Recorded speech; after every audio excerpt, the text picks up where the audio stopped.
est-ce que Québec veut? Il y a un défaut du vouloir sur la question nationale. Il y a une défaillance du vouloir qui est un peu systématique. La société canadienne française, la société québécoise ne peut pas faire abstraction on ne peut pas faire abstraction du passé, puis il faut donc recevoir cet héritage. Puis en matière politique comme en matière individuelle, la liberté, c'est la question de savoir ce qu'on fait maintenant avec ce que le passé a fait de nous. Donc, en dépit de la critique que je fais, j'admets le caractère fatal de cet héritage. La question de l'indépendance, c'est la première chose que je vous ai donnée, le tableau des 4 discours des élites dominées. La question de l'indépendance, ça se présente de plus en plus comme une espèce de discours névrotique, quelque chose de tragique, une manière de tourner en rond dans quelque chose qui n'est pas destiné à aboutir. Il y a un temps, les Anglais de Globe and Mail avaient dit « What does Québec want? » C'était une très bonne question. Et la question, plus précisément, c'est pas tellement « What does Québec want? » mais « Est-ce que Québec veut? » Il y a un défaut du vouloir sur la question nationale. Il y a une défaillance du vouloir qui est un peu systématique. Michel Freytag disait dans l'abîme de la liberté, pour ce qui est du Québec, il suffirait qu'ils le veulent. Dumont avait dit la même chose. Il y a une défaillance du vouloir. Cette répétition névrotique-là, on peut en faire un bilan. C'est le tableau que je vous ai fait. Lacan avait fait une théorie des 4 discours. Aussi, moi, je fais une théorie des 4 discours des élites dominées. La question de l'indépendance se présente comme une espèce de système où chacune des positions se répondent et s'appuient les unes les autres.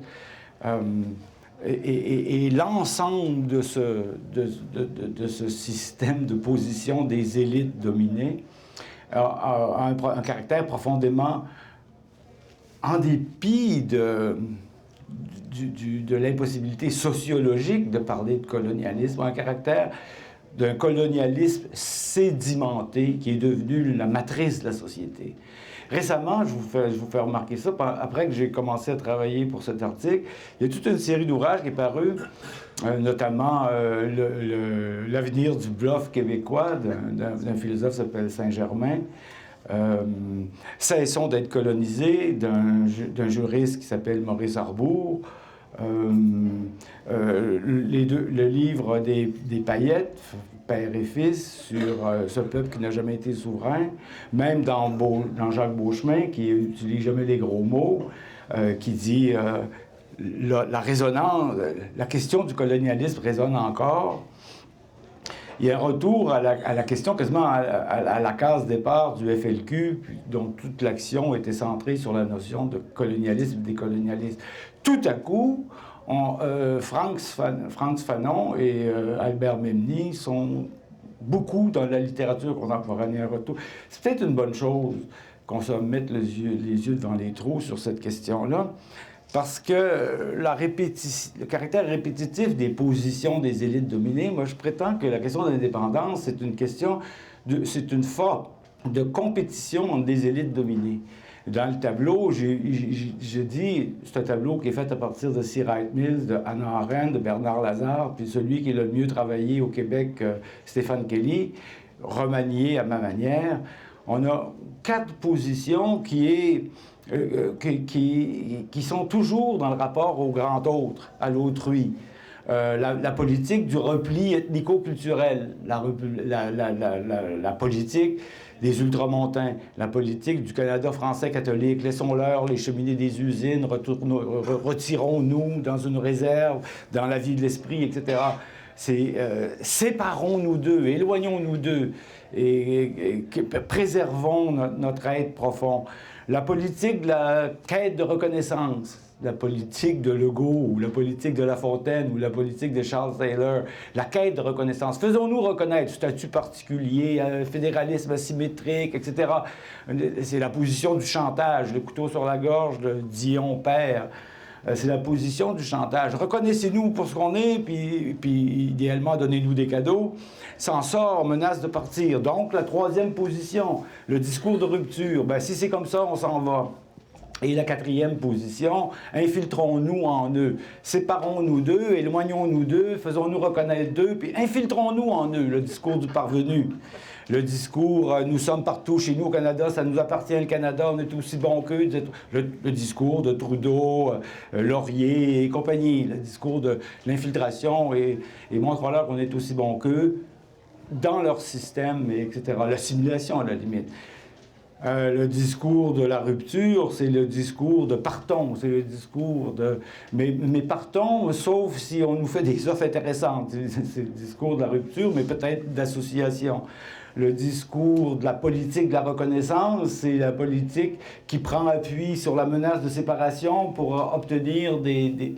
Bon, ça, c'est une espèce de système circulaire où tout se répond, qui est le discours d'élites dominées en compétition entre elles. Puis ce truc-là, c'est ça qui est à l'origine de la défaillance du vouloir. Il y a toujours, du point de vue de l'élite, quelque chose de rationnel, de fédéralisme rentable ou d'asymétrique ou d'autonomie culturelle, ou même les ultramontains avec la réserve, puis retirons-nous, puis restons purs. C'est des positions qui se répondent puis qui sont en compétition les unes avec les autres pour la direction du peuple. Ce truc-là est assez tragique. Et l'origine de ça, pour moi, est assez simple. C'est que la société canadienne, puis ensuite la société canadienne-française, mais la société canadienne, au moment de la conquête, une société qui n'existait pas.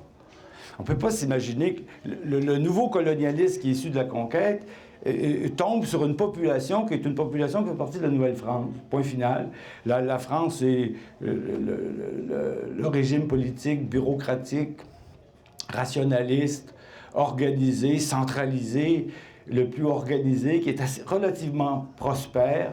Et jamais dans l'histoire de la Nouvelle-France, il y a eu de velléité de se séparer, de rompre, de former. Il n'y a pas de projet de société à l'origine de la Nouvelle-France. C'est l'expansion de la Nouvelle-France dans un gigantesque agrandissement territorial. Les Français ne tripaient que sur l'espace. Et il n'y a pas de volonté de rompre de cette société-là qui fait tout correct, qui paye les factures, qui fournit les allers-retours, etc. Si on regarde par opposition aux États-Unis, les États-Unis sont fondés sur un projet de rupture. Les Américains, pour dire ça comme ça, brûlent leur bateau. C'est des dissidents, ils se retournent contre l'Europe, puis ils ont le projet de former une nouvelle humanité. En 1638, déjà, il y a un prêcheur qui dit « Nous serons cette cité radieuse sur la montagne, nous serons un exemple pour toute l'humanité, nous montrerons qu'il est possible d'une nouvelle humanité, loin des conflits. » les guerres de religion, ainsi de suite. C'est un projet de fondation. La Nouvelle-France, c'est pas un projet de fondation, c'est une expansion de la Nouvelle-France. Il y a une démographe qui a calculé que sur les 10 000 Français qui sont restés, qui sont la souche de la Nouvelle-France et ensuite de la société canadienne jusqu'à aujourd'hui, sur les 10 000, il y en a 125 000 qui ont fait l'aller-retour. C'était un club med. Puis il n'y avait pas de projet de fondation, puis il n'y avait pas de projet de repartir l'humanité sur une nouvelle base. Il y avait un projet d'expansion, d'aventure, etc. D'ailleurs, la conquête de l'Hinterland, tout l'Empire français, les trois quarts des États-Unis, témoignent bien de cette volonté de se perdre, de faire corps à corps avec le continent, d'aller à la rencontre de ce qui est, d'être dispersé par l'espace. Il y a un fleuve, il y a des rivières qui montent, il y a des lacs en haut, on fait un peu de portage, il y a d'autres rivières, on descend sur d'autres lacs, on descend sur d'autres mers intérieures, on continue, ça finit jamais. Il n'y a pas de projet de fondation. Et quand arrive la conquête, c'est ça le colonialisme qui est ingrained, qui est la matrice. Quand arrive la conquête, il y a une population là, qui doit se reconstituer à un imaginaire d'être une société. Et elle va le faire dans le cadre d'une manipulation coloniale de ces élites assez habiles. Ça commence avec l'Église, sous Murray, etc. Donc, on a ici, dès les Sulpiciens sont prêts à se vendre aux Anglais, l'Église sont prêts à dealer avec les Anglais, il se forme une petite bourgeoisie du parlementarisme qui est en compétition avec l'Église. La matrice de formation de ce que Fernand Dumont appelait la formation de la société, sa matrice, c'est un cadre colonial. Et c'est un cadre colonial, comme tout cadre colonial, il divise l'élite, il donne des chances de gains différentes à différentes catégories de l'élite, il opère une division de l'élite de la société dominée et il instaure une compétition des élites qui sont toujours en relation vis-à-vis de l'autre. Le projet d'indépendance est resté barré là-dessus. Et il explique un peu le défaut du vouloir. Non seulement il y a une formation de la société dans une matrice coloniale qui fait que le colonialisme devient, puis le rapport au grand autre devient comme une structure permanente de la société, mais de l'autre côté, c'est pareil. Le Canada va se former ensuite lui-même dans la matrice impériale. Le Canada est le produit d'un empire qui a réussi, et il a une structure impériale. Le multiculturalisme, ça n'a pas été inventé l'année passée, ça fait partie de la structure même impériale du Canada. Un gouvernement céleste formé de parties de chacune des élites des communautaires qui organise la paix des communautés. Le Canada a un caractère impérial. Et dans le Canada, la communauté culturelle canadienne-française, puis ensuite la société québécoise, reste marquée par cette formation de la société. Et c'est ça qui explique, à mon avis, le caractère tragique de la défaillance du vouloir. C'est que, dans le fond, on va dire ça comme ça, puis je vais aller vite là-dessus. La question nationale est obstruée depuis qu'elle a été posée par la compétition des élites. La politique, j'ai envie de dire la petite politique, nous cache le politique. Et c'est encore le cas aujourd'hui. Ici, j'accueille favorablement tous les gens qui reviennent à l'idée du colonialisme, en dépit du fait qu'il s'agit d'une population capitaliste, avancée, social-démocratique, etc. Il reste une structure... il reste une structure coloniale dans cette manière de division et de compétition un peu des différentes factions de l'élite qui s'échangent des positions autour de rôle. Et ça va plus loin que ça, il y a pire que tout dans cette affaire-là, c'est que cette compétition élitaire, pour ce qui est de comment dealer avec l'autre, comment rendre ça rentable ou sauver l'honneur ou asymétrique, ou etc., la quête de reconnaissance ou la menace de vengeance, cette compétition élitaire enseigne au peuple, avant que ça soit inventé en sociologie politique, enseigne le rational choice. Qu'est-ce que c'est pour le peuple que d'avoir des élites qui pour ainsi dire, sont en compétition pour avoir un rôle dans la domination indirecte, dans l'indirect rule? Qu'est-ce que c'est pour le peuple? C'est l'enseignement à ne pas avoir de position doctrinale, d'être flexible, mobile, d'être prêt à jouer la bonne élite au bon moment. Et vous avez... Parce que tout ça, ça se passe en plus dans un contexte où vient d'être inventée la démocratie électorale moderne. Donc, la cristallisation de la société dans un cadrage colonial à un moment où le peuple reçoit la carte maîtresse sous la forme de l'élection et il peut utiliser le système pour, d'une manière un peu sage ou rusée ou avec beaucoup d'ironie plébéienne, pour utiliser la compétition des élites à son avantage. On a un phénomène de manipulation politique à rebours. C'est l'électeur qui mobilise les différentes factions de son élite qui se combattent pour jouer un rôle dans la domination indirecte qui implique tout empire, puis qui implique encore la structure du Canada. C'est le peuple qui fait de la manipulation politique. Puis on le voit, ça, au Québec, c'est une évidence géniale. C'est probablement le peuple démocratique au monde qui est le plus capable de faire des virages électoraux gigantesques. 60 bloqués, 60 crédités, 60 libéraux, 60 Diefenbaker, 60 ce que vous voudrez, d'une élection à l'autre, sans avertir, l'autre fois 60 NPD. Ça, c'est du rational choice. Tu choisis la bonne élite au bon moment, parce que ces petites marionnettes-là sont toutes en compétition pour avoir des postes. Il y a quelque chose comme ça dans notre situation. Et c'est assez tragique, parce que ce tableau-là, on se demande comment on peut en sortir. Il y a toujours une pièce à faire avec quelque chose.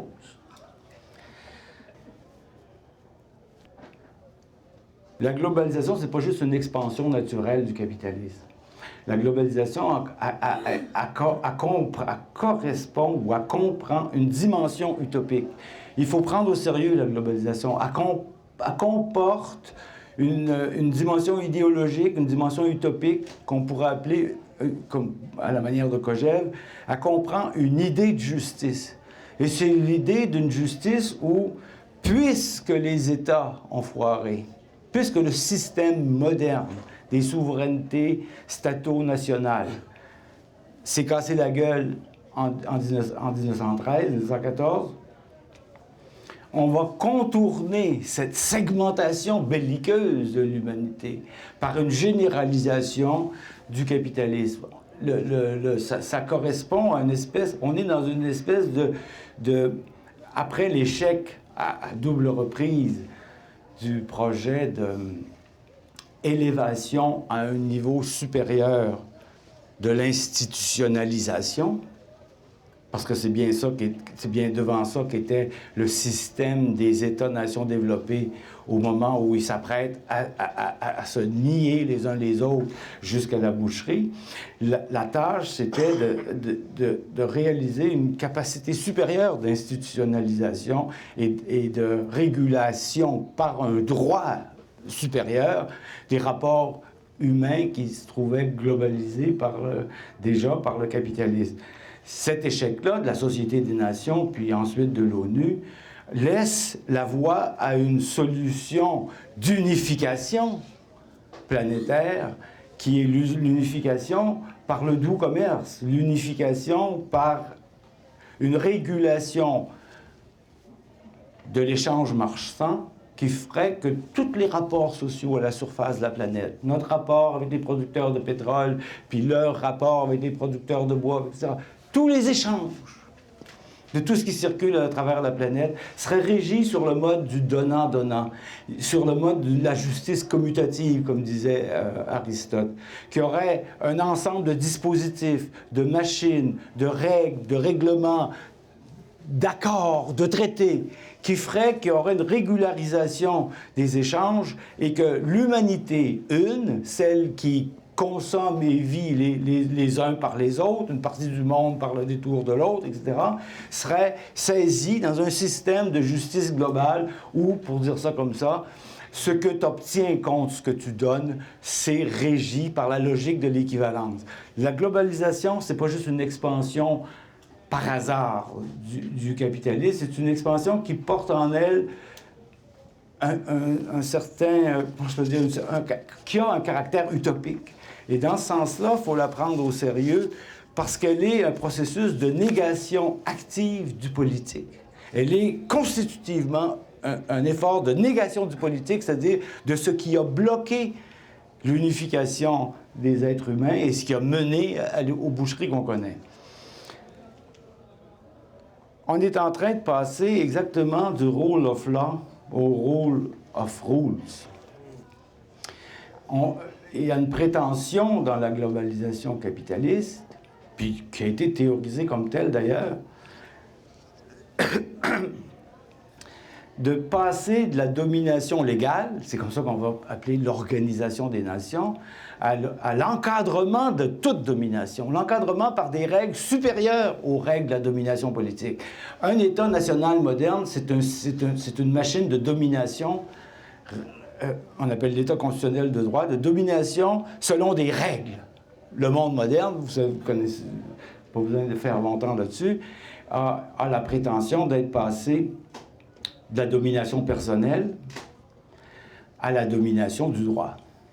Et d'organiser cette domination, cette régularisation des rapports sociaux par des règles qui valent à l'encontre de tous, qui valent pour tous, et qui sont débattues et débattables, et qui s'inscrivent sous l'idée d'un idéal de justice de la société.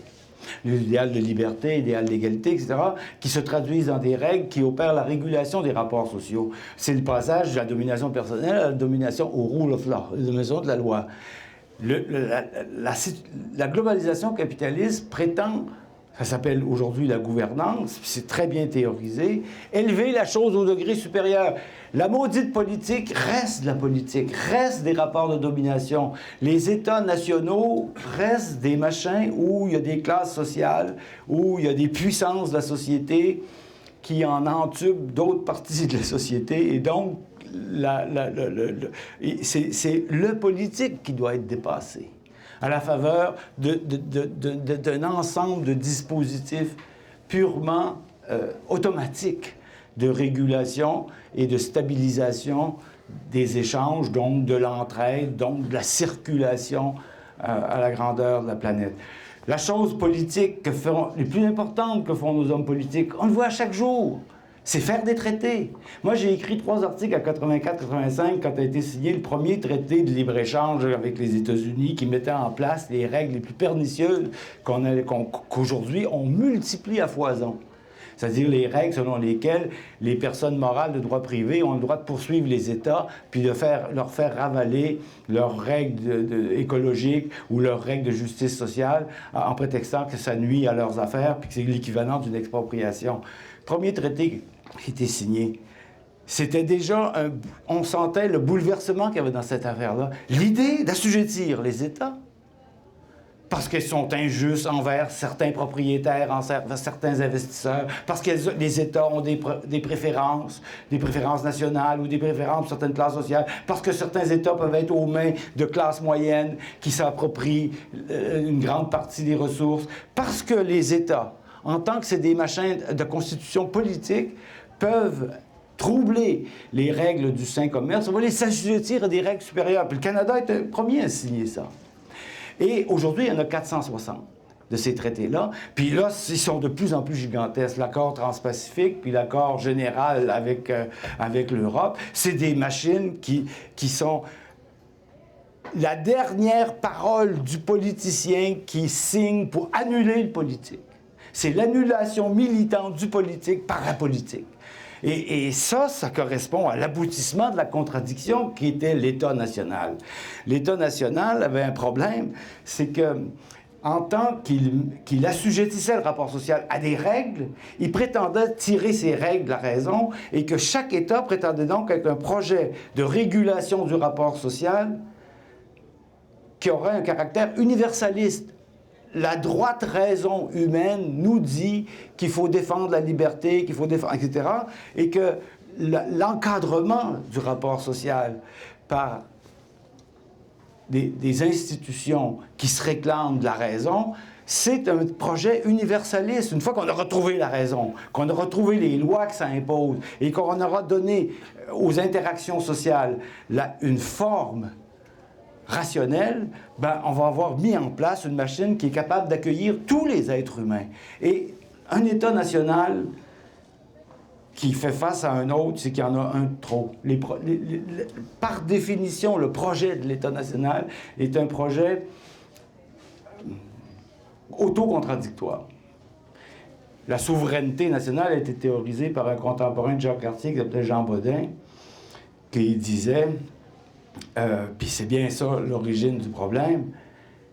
Rex imperator in suo regno. Le roi est empereur en son domaine. C'est les Français, les premiers, une fois que c'était fait, depuis un siècle et demi, qui décident de sortir de tout empire et qu'à l'intérieur de l'État national français, la dernière instance, la décision en dernière instance, relève du souverain national. Rien au-dessus du souverain national. Ceci a conduit aux guerres de religion qui ont duré 150 ans, puis ça a été stabilisé par le traité de Westphalie en 1648.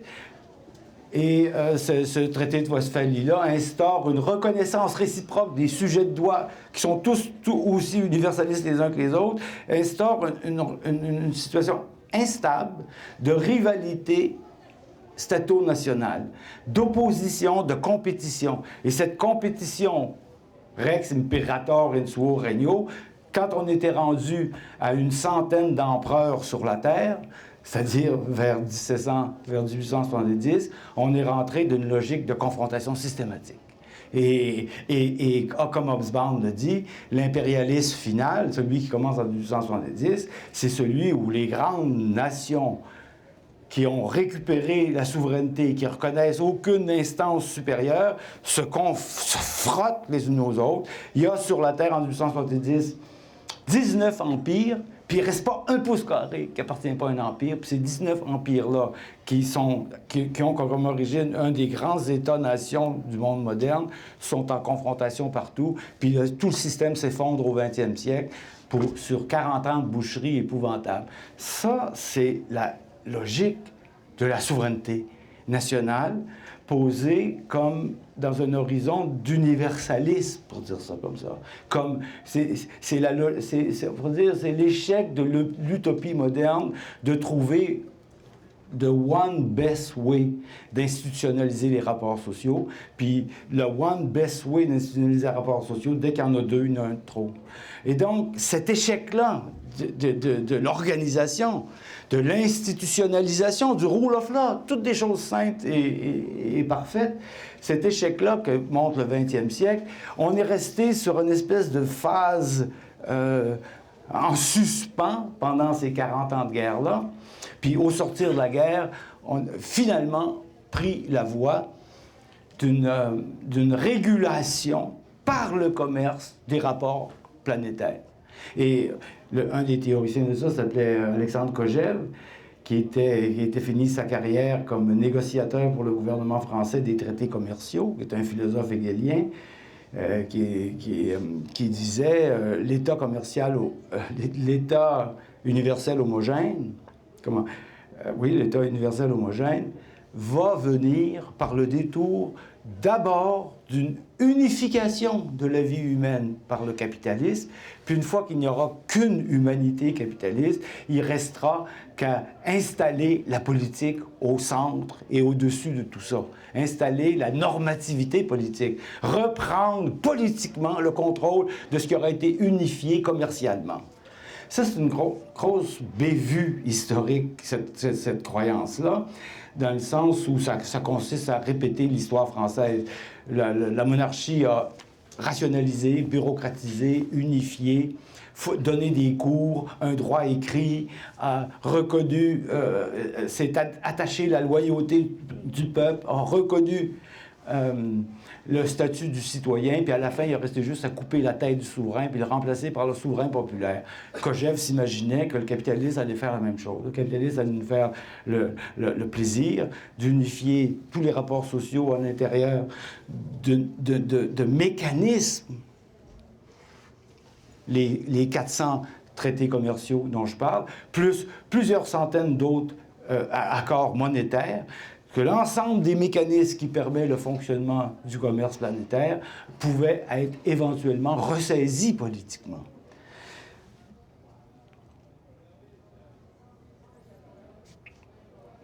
On est donc devant un système, quand on parle de la globalisation, qu'il faut prendre au sérieux, je dis, parce que c'est la production active d'un dépassement par la politique du politique.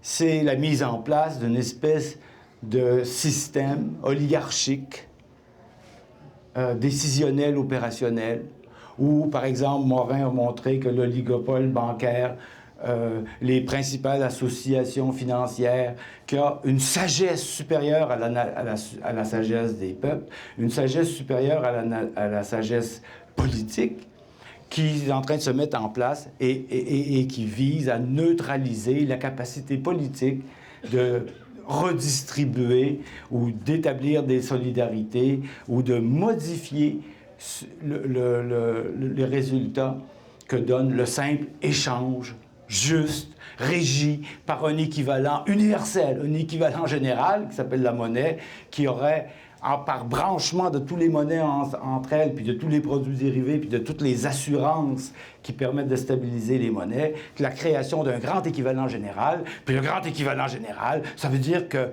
hey, Tipit, quand tu payes quelque chose, tu en as pour ton argent. Ce que tu donnes, ça vaut ce que tu obtiens.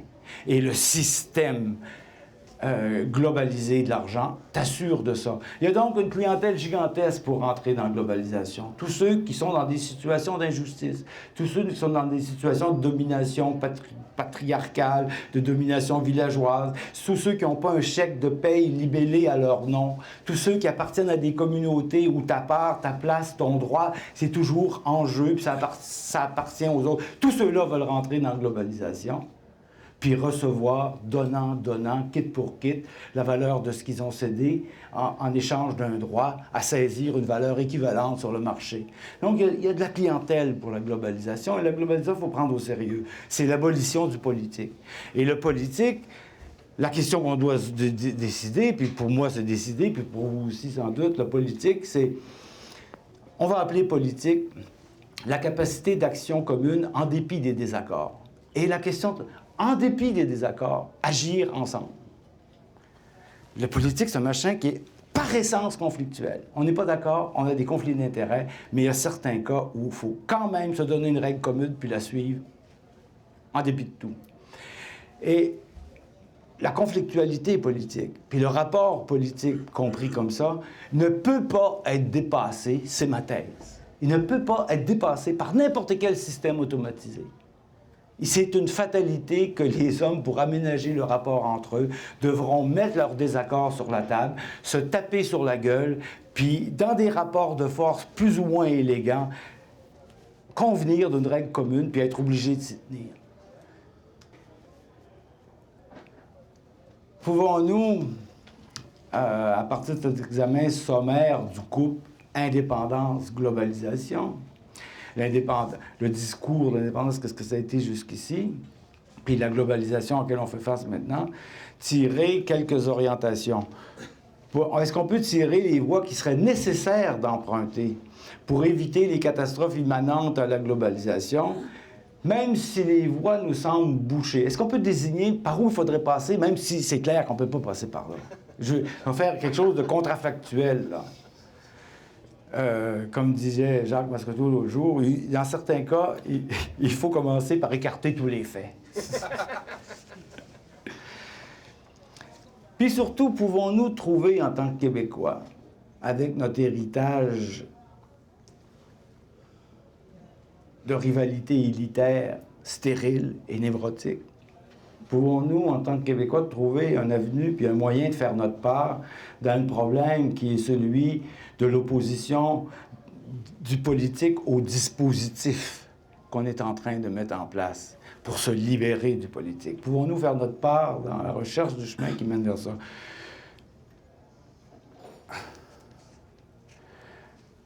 Bon, les orientations abstraites, les remèdes creux qu'on peut énoncer sont assez faciles à énoncer et on peut en énoncer 4, après ça je reviendrai sur un cas particulier.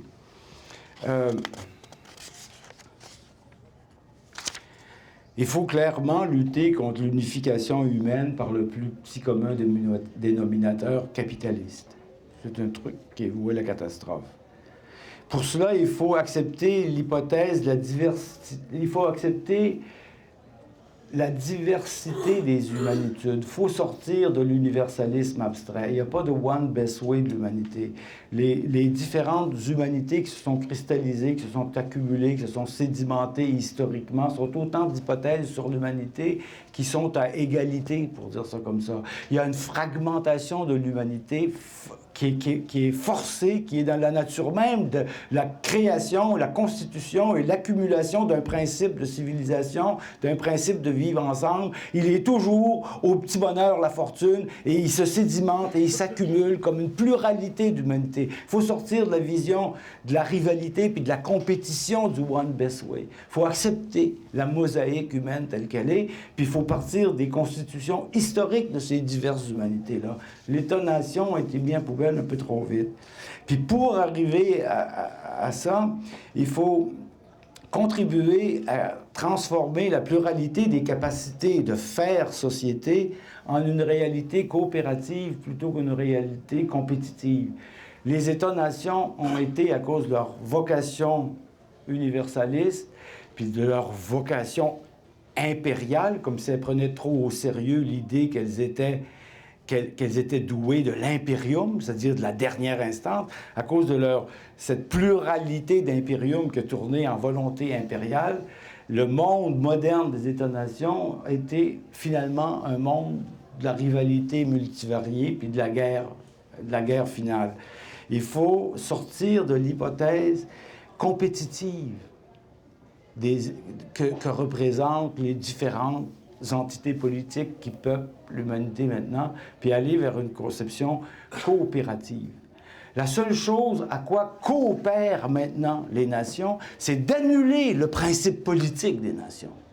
Il faut aller au-delà de ça. Il faut aller vers un principe de tolérance puis de coopération entre des formes historiques de l'humanité. Puis pour ça, il nous faut, nous, si on veut contribuer à cette œuvre-là, il nous faut sortir la question de l'indépendance du carré névrotique du discours des élites. Voilà pour le remède abstrait. Il suffit de faire ça, puis tout va bien aller. Pour examiner la chose un peu plus concrètement, je vais finir là-dessus, j'espère, je vais partir d'une critique de la Révolution tranquille qui est assez répandue maintenant, qu'on retrouve la Révolution tranquille, qu'on retrouve chez les premiers économistes néolibéraux comme Jean-Luc Millet, qu'on retrouve chez Mathieu Bock-Côté, qu'on retrouve dans le livre Dépossession de l'Iris, qu'on retrouve dans Saint-Germain, le bluff, l'avenir du bluff québécois, la même idée de la Révolution tranquille, qu'on trouve dans Radio X, les radios poubelles de Québec, ont cette thèse-là aussi, qui est partagée donc de l'extrême droite à l'extrême gauche. Cette idée de la Révolution tranquille, selon laquelle la Révolution tranquille, ça aurait été un processus par lequel une nouvelle élite aurait proposé au peuple, appuyez-nous pour qu'on tasse le capitalisme anglo-saxon et qu'on reprenne le contrôle de nos ressources, etc.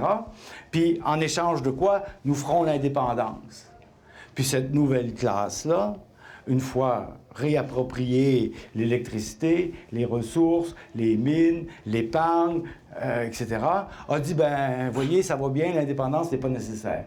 Il y a une théorie de la Révolution tranquille, comme laquelle c'est une espèce de coup de force, un hijack, qui a été mené par une classe d'accapareurs qui ont offert au peuple la libération nationale en échange d'un appui qui leur permettait de faire Québecing, de récupérer notre butin, puis sur cette base, de mener à l'autonomie de la société québécoise dans l'indépendance et qui ont changé d'idée en cours de route. Une espèce de traîtrise, comme toute l'histoire de nos élites en est remplie de traîtrise. C'est un cas particulier des sociétés colonisées qu'elles n'ont dans leur élite finalement que des traîtres. Hein? Ceux qui ont lu mon article, amusés de ça. Les premiers traîtres, ça a été l'Église. Ensuite, les traîtres condamnés officiellement comme traîtres, ça a été les patriotes. Ensuite, les traîtres aux patriotes, ça a été les réformistes. Ensuite, les traîtres aux réformistes, ça a été les indépendantistes. Puis ensuite, Trudeau a dit que les indépendantistes, c'était les nouveaux traîtres qui abandonnaient les richesses que le Canada permettait puis qui allaient appauvrir le peuple. Tout le monde se traite de traître. Alors, la nouvelle théorie de la Révolution tranquille, en voici une autre sorte de traître. La technocratie, les ingénieurs, les organisateurs qui ont pris en main notre destin, qui ont demandé l'appui du peuple en échange de la libération, ont tout repris, ont dépossédé le peuple. En tout cas, peu importe, ça, c'est pas si évident, mais ont tout repris en main. Et après ça, on trouvait que l'indépendance, c'était moins urgent. C'est une thèse qu'on peut accepter, ça se défend. Une nouvelle classe technocratique a été absorbée par l'ancienne. C'est toujours un peu la même logique sociologique de l'unité de classe. Il se forment des classes qui peuvent être séparées, segmentées, qui peuvent être fusionnées par d'autres classes sociales, puis leur dynamique propre se perd dans ce jeu-là. On peut soutenir la thèse que la classe sociale qui a mené le renouveau de la société québécoise a été appropriée, détournée, associés, absorbés par les anciennes classes dominantes, puis qui sont devenus bourgeoisie de gérants, bourgeoisie de gestionnaires, bourgeoisie de compradors, comme d'autres. Défendable. Mais cette thèse-là, elle néglige 4 choses super importantes que je veux souligner en terminant. en plus de célébrer tôt la fin du providentialisme, puis la fin de la social-démocratie, puis la fin du modèle québécois, c'est pas si évident que ceci c'est fini, puis c'est pas si évident qu'on a quelque choix que ce soit que de coller avec ça. Cette thèse-là, sur l'ultime traîtrise qui est celle de la Révolution tranquille, elle néglige 4 choses. La première chose, c'est que cette nouvelle classe, on appelait la petite bourgeoisie technocratique, l'État, etc., qui a mis en place les institutions, etc. Cette nouvelle classe-là, elle repose sur une classe appui qu'on appelle les classes moyennes, qui est le principal produit du 20e siècle. Le 20e siècle, l'organisation, la professionnalisation massive fait que dans toutes les sociétés, tu as besoin de 50% de gens, 50-60% de gens qui sont vachement instruits, et cette production-là de la classe moyenne, pour faire marcher les organisations puis les appareils technoscientifiques de fonctionnement de la société du 20e siècle, cette classe-là a été un produit de l'État, un produit de l'éducation, un produit de la fiscalité, un produit du providentialisme. Et ça, c'est la classe appui de notre révolution technocratique qu'aujourd'hui on se met à dénoncer, non sans raison, mais on oublie trop vite la classe appui. La classe moyenne n'est pas... Je sais que plusieurs refusent la notion de classe moyenne parce que c'est pas une véritable classe. Mais la chose que désigne la classe moyenne existe bel et bien. On est passé à une société d'ordre à une société de stratification par le revenu. Puis dans toute société de stratification par le revenu, il y a une espèce de norme factuelle qui se crée dans le milieu de la société qu'on a appelé les classes moyennes pour ne pas se faire prendre avec des questions de définition. Et cette classe moyenne-là existe encore. Puis elle était la classe appui de la Révolution tranquille. Puis à mon avis, elle reste la classe appui de la résistance à la dissolution du politique dans les méga-machines. Il n'y a pas d'autre classe sur laquelle s'appuyer pour résister à la globalisation capitaliste. On décompte trop vite comme un chien crevé. Deuxième chose, la thèse, la critique de la Révolution tranquille, une autre classe de traite, on décompte trop vite comme chien crevé ce qu'on appelait le modèle québécois. Le modèle québécois consistait à utiliser l'argent du providentialisme pour faire du développement économique. Or, le modèle québécois, qui a l'air d'une espèce de banalité un peu cramoisie, en fait, toutes les sociétés qui marchent sont dans le modèle québécois, que ce soit l'ordolibéralisme, que ce soit la société, la société socialiste de marché, que ce soit que ce soit le modèle nordique qu'on appelait le modèle néocorporatiste.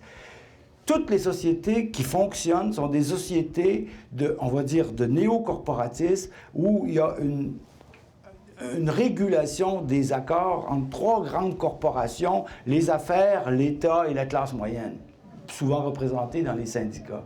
Or, ce système de néo-corporatisme, comme les Suédois l'ont appelé, est en fait généralisé dans toutes les sociétés qui marchent, qui ont résisté à la simple uniformisation capitaliste à l'anglo-saxonne. C'est des sociétés néo-corporatistes. Et le modèle québécois, ça fait juste partie de ça. Et ça, c'est loin d'être décompté, ça marche plus fort que jamais. Les spécialistes disent que tout l'Asie, de Taïwan à la Chine, à Singapour, en commençant par le Japon s'appelait le triangle de fer, les 3 grands corps sociaux qui négocient politiquement leur rapport en eux. Le triangle de fer a été adopté par Taïwan, puis été copié par la Chine sous la forme autoritaire. Mais c'est toujours la même chose. Donc le modèle québécois, là, c'est quoi ce modèle québécois, on va-tu en finir? Non, c'est ça qui sauve le monde, c'est ça qui est l'organisation de la classe moyenne contemporaine. Puis je vous répète que c'est le seul groupe social qui a un intérêt à la résistance, à la liquidation globalitaire de tout. Troisième chose que ça néglige, cette critique-là, elle néglige le fait essentiel que la globalisation est justement orientée contre l'emprise des classes moyennes sur les États. Le phénomène du 20e siècle, c'est la montée au pouvoir des classes moyennes.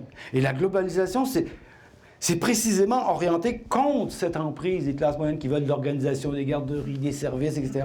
Toutes choses qui rognent les profits et qui limitent la liberté du capital. L'austérité, c'est une politique de globalisation, de liquidation de la classe moyenne, de son emprise sur les appareils d'État. La lutte de classe réelle, c'est entre deux fausses classes. C'est entre l'overclass, l'oligarchie décisionnelle qui règne sur l'équivalent général, dont on voudrait qu'il remplace toute justice, toute politique, toute institutionnalisation et toute normativité, ce sera l'équivalent général. L'overclass, qui n'est pas une vraie classe, puisqu'on dit qu'elle est au-dessus des classes. Puis la classe moyenne, qui n'est pas une vraie classe, parce que c'est un ensemble de strates de revenus, ben, c'est ça la lutte de classe aujourd'hui. C'est entre l'overclass et la classe moyenne. Puis c'est une vraie lutte de classe, à mon avis. Donc on oublie ça trop vite quand on veut passer à autre chose, puis quand on veut sortir de ces répétitions-là. Puis ça oublie la chose la plus importante de toutes. La globalisation rend chaque jour plus importante et plus nécessaire une assise territoriale à l'aménagement des rapports sociaux. La globalisation est anti-écologique, puis la défense de la planète se fera pas du haut des airs par des bombardiers de la coalition. La défense de la planète, ça va faire par ceux qui, dans le quotidien, aménagent leurs conflits puis leurs rapports sur un territoire donné. Donc, la dimension territoriale de l'organisation politique est incontournable du point de vue écologique. La collecte des déchets, là, ça s'organise sur place. Ça ne peut pas être globalisé. Et donc, les entités politiques qui héritaient du passé, qui ont en leur centre une classe moyenne autour de laquelle on peut faire une concertation sociale et qui ont une assise territoriale, c'est ou ben non, on dit que c'est quelque chose qui doit être dépassé, puis à ce moment-là, on se livre, on s'abandonne sur une barque, on ne sait pas où elle va, ou ben non, on défend ça maintenant. C'est d'abord localement que l'impérium, c'est-à-dire la capacité de décider, et d'instaurer des règles communes, c'est d'abord localement que l'impérium peut arrêter le dominium, c'est-à-dire le simple principe de la propriété et de la circulation de la propriété dans le cadre d'un équivalent général. Bref, il y a là des choses qui ne sont pas encore jouées, à mon avis, et on peut dire c'est ça l'enjeu politique de la souveraineté.